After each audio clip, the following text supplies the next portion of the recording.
what you're watching is supposed to be an exciting video. It's our 2004 Volkswagen Touareg going up the difficult and exciting Rocky Top off-road trail. I mean, take a look at this.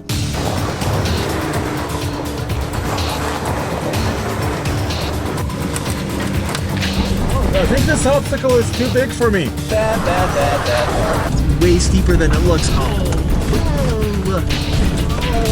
Lord, oh Jesus. Yeah, but you see, it's not an exciting video. It's boring. And it's boring because the stupid Touareg made it boring.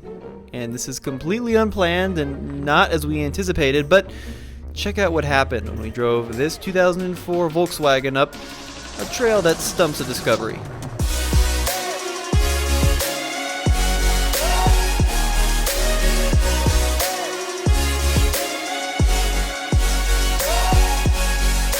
Today we're taking the Touareg up the TFL torture test, a new test here at TFL where we really push the limits of a crossover or SUV off-road with both a slip test and the incredibly challenging Rocky Top Trail. So come on, let's go. You know, I've never driven a car that gets less respect from, well, just about anyone in the car community, because the luxury people don't look twice at the Touareg because it's got a Volkswagen badge on the front, even though it's got 4-zone automatic climate control, front and rear heated seats, a heated steering wheel, navigation, 11 speakers, 10 airbags. And then you've got the on-road community that looks at the Touareg as kind of a big, fat, bulbous SUV, even though this one has adaptive 4-corner air suspension with a sport mode and a V8 out of the Audi S4 and even a W12 available in Europe. And then of course there's the off-road community, which looks at the Touareg as kind of being nothing more than the ultimate soccer mom car. And that's the community that we're going to address today, because off-road, well, I'm just going to let it speak for itself.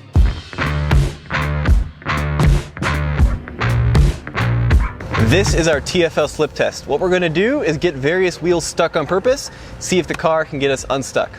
Test number 1 is our front wheel slip test. I'm going to back on with the front wheel stuck. Let's see if the rear wheels can get us unstuck.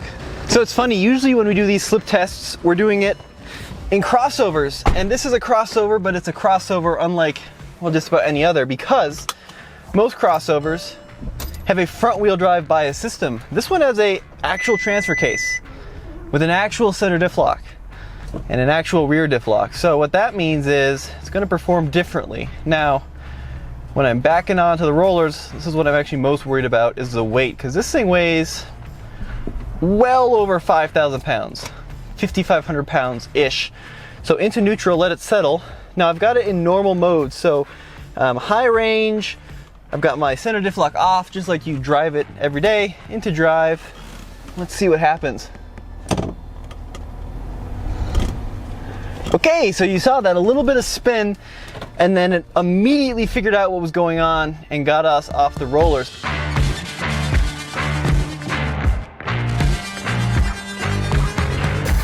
I'm gonna try it one more time, but this time I'm actually gonna engage the center diff lock, foot off the brake, and yeah, no spin whatsoever. So as expected, there was no issue in the Touareg because with the center diff lock engaged, it locks torque split 50-50 front and back.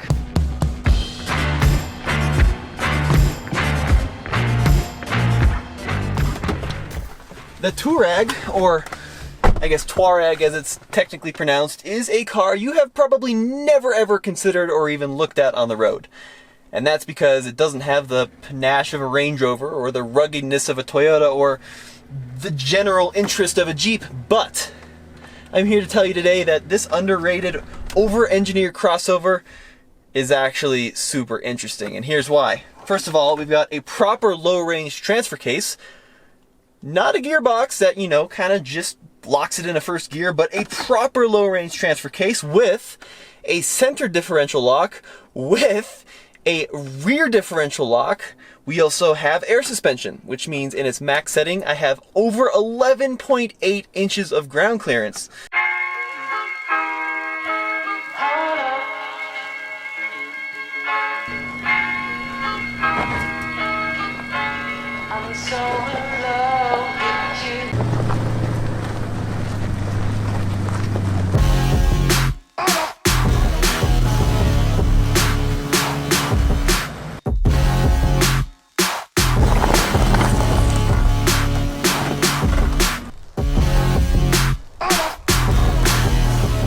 It's a rocky top trail.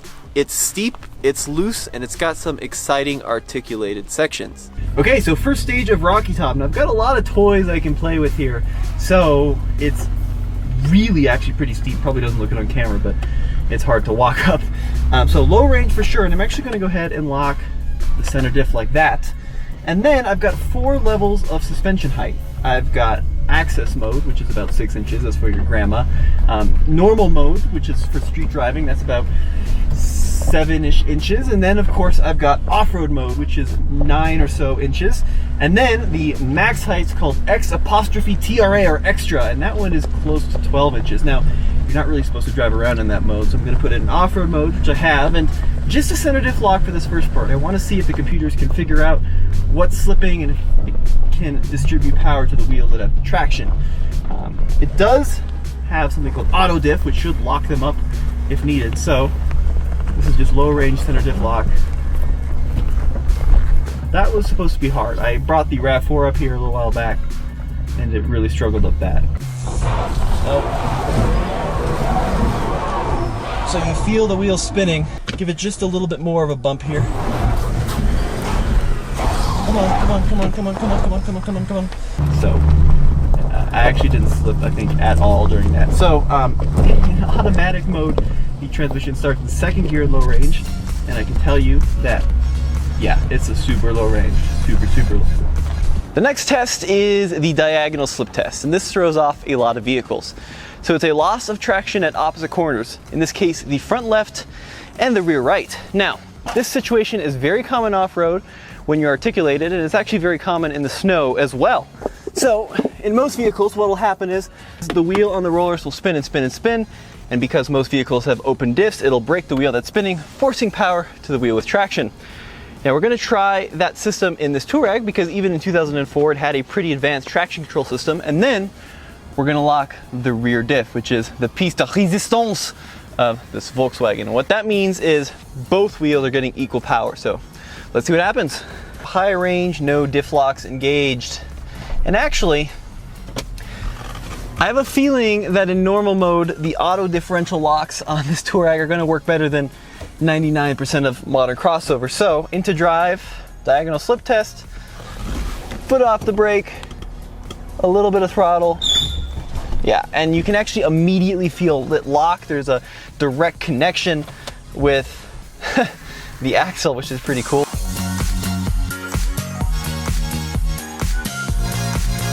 Just for grins, let's try it one more time, but with the diff locked engaged. So backing onto the rollers, into neutral. So I have to go into low range, then I have to lock the center diff, and then I have to lock the rear diff. And just like that, we have equal power going to both rear wheels. So foot off the brake.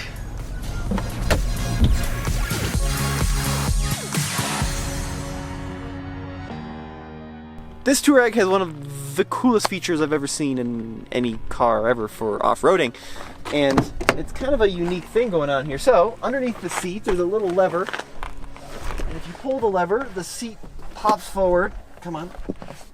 The seat pops forward like that, and then fold out of the way, and you'll see a little bag. And if you pull the bag out, which is held in by a strap, you'll see a hose. And the reason there's a hose is because this car technically has onboard air, which means you can inflate and deflate the tires without an air compressor. And you're probably wondering, well, how does that work? Well, because, check it out, there's your hose. It even has a gauge on it for tire pressure. Because the Touareg has 4-corner air suspension, it means it's got a lot of air on board anyways. What that also means is, pop the trunk here, it's got a big tank underneath the rear parcel shelf. There it is, there's a tank. I can actually inflate and potentially deflate the tires without ever needing an external air compressor. So the Touareg here is rolling on 18-inch wheels, and this one has Bridgestone Dueler all-season tires. So they're not exactly aggressive, they are brand new. Now this is pretty much how you'd buy a Touareg out of the factory back in 2004. But I'd be curious, because with all the lockers and the low range, how does this vehicle rate on the TFL ORI scale? This is the TFL ORI, or Off-Road Index. It's a way we rate vehicles to see how good they are off-road on paper. So, a score of 0 is essentially a NASCAR with slicks, no off-road capability whatsoever, and a score of 100, well, that is the perfect ultimate off-road vehicle. We have a bunch of different criteria. So let's score our 2004 Volkswagen Touareg. So, four-wheel drive or all-wheel drive gets 20 points. We, of course, have all-wheel drive or four-wheel drive. Transfer case with a proper low range gets another 20 points, which the Touareg does have. All-terrain tires. Well, the Touareg didn't come with all-terrain tires. We don't have all-terrain tires on it, so that gets a score of 0 in that category. Now, 9 inches or more of ground clearance. We do actually have well over 9 inches of ground clearance in the off-road settings, so that gets 5 points there. Diff locks. 5 points for the front, 5 points for center, 5 points for rear. The Touareg has a center and rear locker, so 10 points there. Now what about armor? Well, this is an area where the Touareg falls apart a little bit because it just has plastic shielding, no proper skid plates. So, nothing for armor. Then we have 5 points for approach, departure, and breakover if those angles are over 25 degrees. And on the Touareg, in extra off-road mode height, they sure are.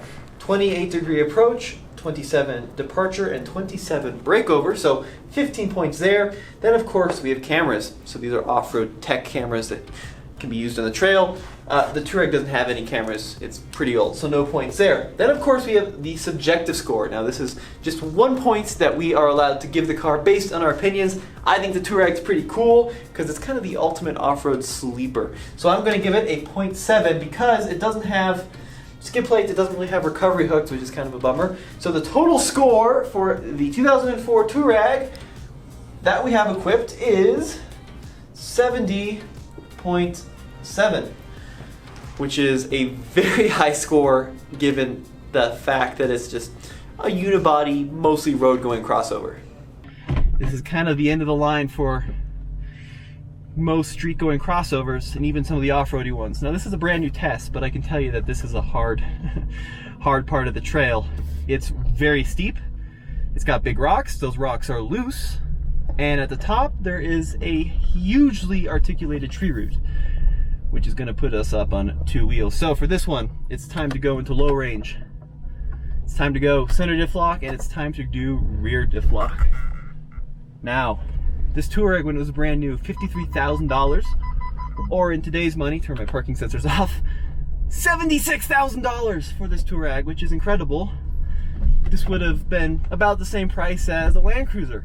And of course, Land Cruisers today are, for 2004 with 124,000 miles, 10 grand, 11 grand, and we picked this one up for $4,600, this Touareg. And there's a reason for it. And it's not because it's good off-road, it's because these have a poor reputation for reliability, as you guys all pointed out in our first Tough T Touareg series. And we're gonna see if that's true, but first of all, let's see if we can get up this nasty hill. We're gonna get some wheels in the air for sure here, so just creep up it. Oh wow, that diff lock is for sure engaged. Nothing is slipping. Absolutely nothing at all is slipping.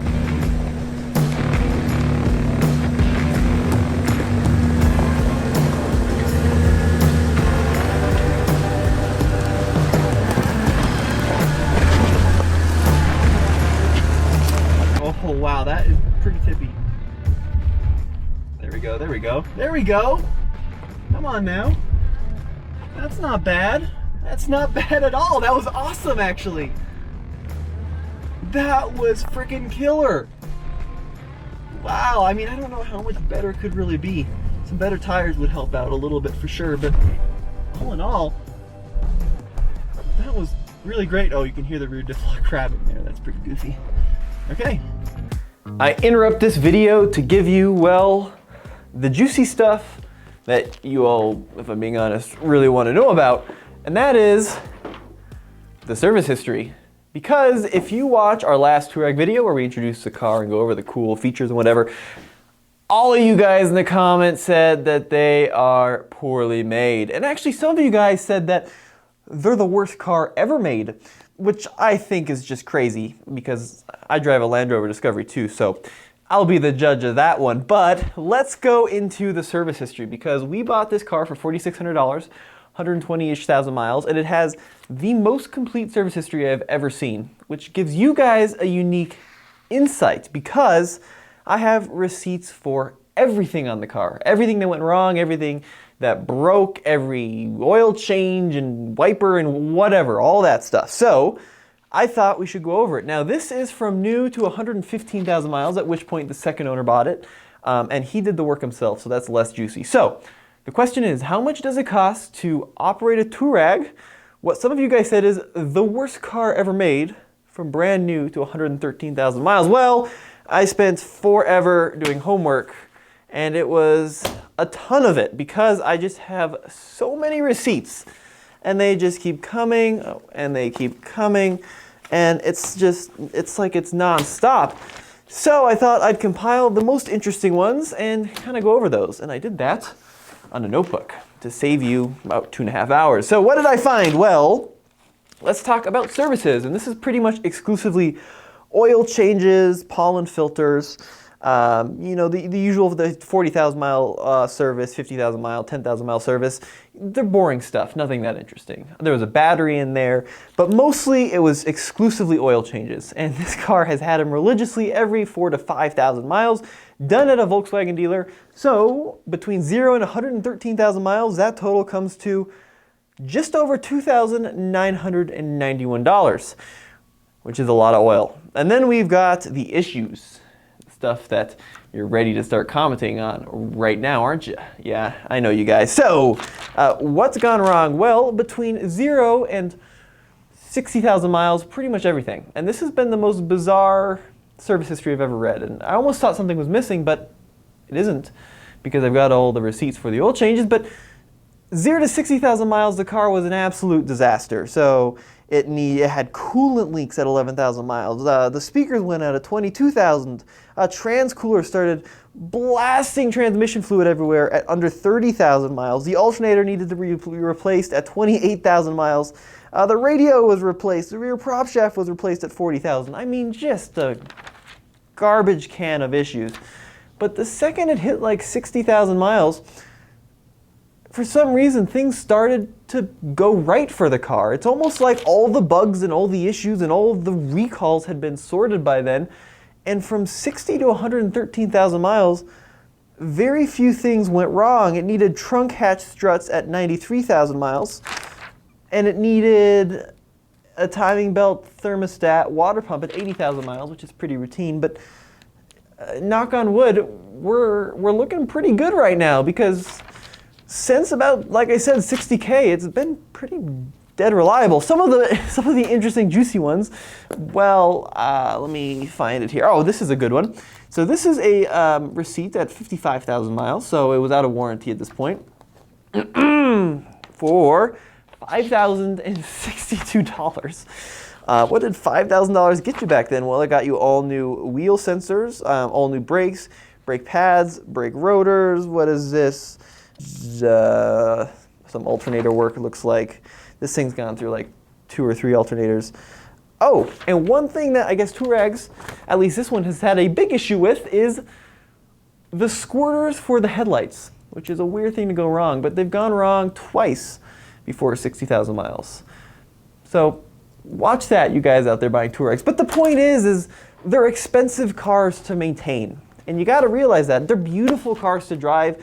They're exceptional to look at on the inside, and as we're finding out in this video, they're really good off-road too. But you got to figure, you know, you can't expect Volkswagen prices. This was a vehicle that was developed to beat and meet the highest expectations of BMW and Mercedes owners. So yes, it's got the Volkswagen badge on it, but you're paying Audi, maybe even Bentley prices in some cases. Let's add up the totals just real quick here. So services, I call this routine service, which is primarily oil changes and then some filters, came to $2,991 over about 113,000 miles, which is pretty expensive, but it's pretty reasonable. I mean, the prices for an oil change were right around $105 to $120 done at a dealer, which is, you know, about what I'd expect. What about the issues that are not considered regular maintenance. So, you know, this is like, oh, I don't know, let me just select one here. The alternator that went out for no particular reason, $75K. These are pretty expensive. So out of warranty repairs, keep in mind most of the issues happened around 40-ish thousand miles or before, so those were all covered under warranty, but total repairs, that is, I don't consider service, came to over $9,150. That's of course out of warranty. So if you add these two numbers up, not talking about tires or windshield or any of that stuff, well, that's $12,141. So basically, guys, it's Bentley prices or Audi prices in a Volkswagen. But then you get Bentley or Audi quality in the Volkswagen too. Three-wheel slip test. Now this stops a lot of crossovers in their tracks, and that's because both left wheels and the front right are stuck.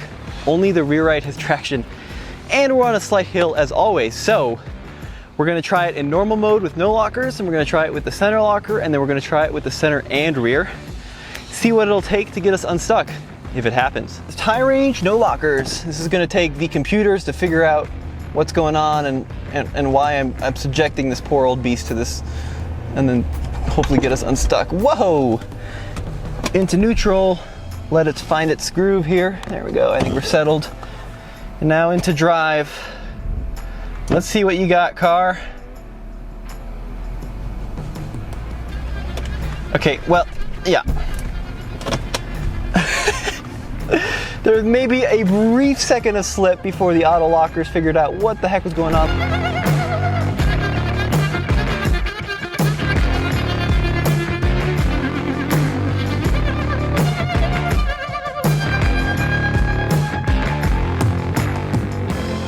Let's try with, okay, screw it, we'll just do full locker. So low range, center locker, rear locker.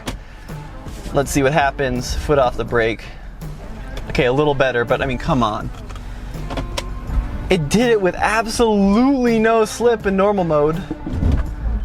I can show you normal mode one more time here. So high range, no lockers. This is just your normal driving away mode, foot off the brake. Yeah, perfect result. I'm at a part of the trail where I can go right and avoid the big rocks, or go left and take on the big rocks. And, well, it's a Touareg thing, so we're gonna go left. I'm gonna coin that now. Because we're going left, and because we're doing the big rocks, it's time to engage the secret weapon, which is the X''TRA level on the suspension. So that's gonna give me almost 12 inches of ground clearance, which is over an inch more than the Wrangler. That's going to give me my maximum breakover angle, my maximum approach angle, and then of course my maximum weighting depth as well. So in extra mode, you have to go under 15.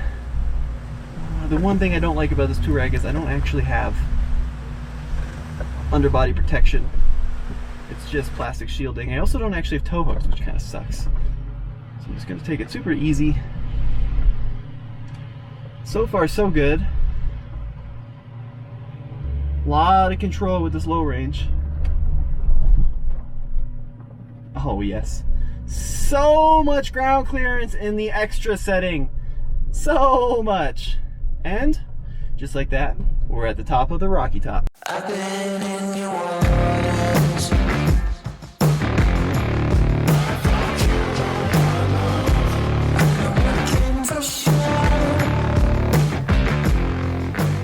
Okay, so our 2004 $4,600 hail damaged Touareg made it to the top of Rocky Top.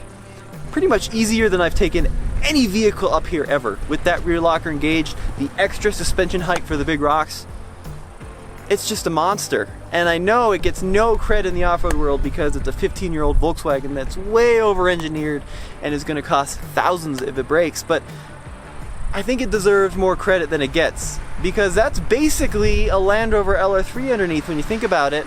It's got all the same tech, and it's more rare, and it's cheaper, and it's gonna be just as expensive to fix, but I'm way impressed. Now, as always, go back to tflcar.com for more TFL torture tests, because this is the first of a new series. And yes, while the Touareg made it look easy, I can promise you, some other more street-based crossovers, they're not gonna do it as easy. Okay, here comes the hill descent control. So the way it works is you have to be at a hill steeper than 20 degrees in low range with your manual selector pulled down. And it's working like a dream. Wow, it's really keeping me slow. Actually slower than a lot of modern systems. It's not quite as advanced because it's 2004 tech, but it's working pretty darn well.